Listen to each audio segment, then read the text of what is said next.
So I previously said that red wick rejections down to the bearish side push liquidity down. Red wick rejections to the bullish side grab liquidity. That is if they are short, right? They cannot be longer than the candle. If they're longer than the candle, it's going to have the opposite meaning. So like, for example, if we have a red wick rejection to the bullish side that's longer than the candle, and then we have a wick rejection down to the bearish side, right? It's going to mean that liquidity is being pushed up, right? I previously said that, right? But also we have to think, okay, what's happening within that red candle? Look at it right there, right? It's offering a ton of seller's price, right? So with a red candle, right, more introspectively with a red candle, buyers are being offered price when we have a wick rejection down to the bearish side. Sellers are being offered price when we have a wick rejection to the bullish side.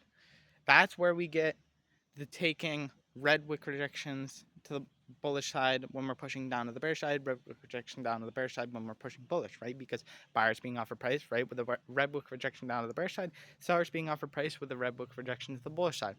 So it makes sense, right? And then with the green candles are going to be pushing liquidity, right? And that's what I said, right? So like previous examples, I said that, okay, liquidity is going to be grabbed, right, lower and pushed higher with a green candle. But as well as the fact that these green candles are going to have the opposite meaning, right? They're going to do the opposite as a red candle, right? So a wick rejection to the bullish side with a green candle is going to be offering a buyer's price, right? And then a wick rejection down to the bearish side is going to be offering a seller's price, right? So it's the opposite meaning, right? So if we're offering seller's price and too much sellers are being offered price, then that's going to mean that, okay, buyers then need to be offered price, right? It only makes sense, right? Buyers being offered price would be pushing down to the bearish side, right? So if we see that sellers are being offered price, right?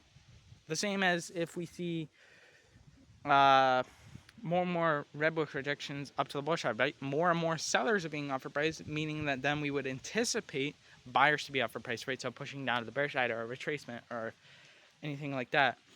Doji candles balance out price, right? Because they offer both buyers and sellers price, no matter the color of the candle, right? So it, like for example, with a green candle or a green doji, it's going to balance buyers out, right? So it's going to balance buyers out. With a red candle, it's going to balance sellers out, right? So it's balancing sellers out, and then we get the continuation push down to the bear side. There's a high likelihood that that was manipulation rather than consolidation and reaccumulation or redistribution, right? High probability that was manipulation, right? And now smart money is in control and they're pushing the market down, right? So they just manipulated a bunch of buyers or sellers in the price. But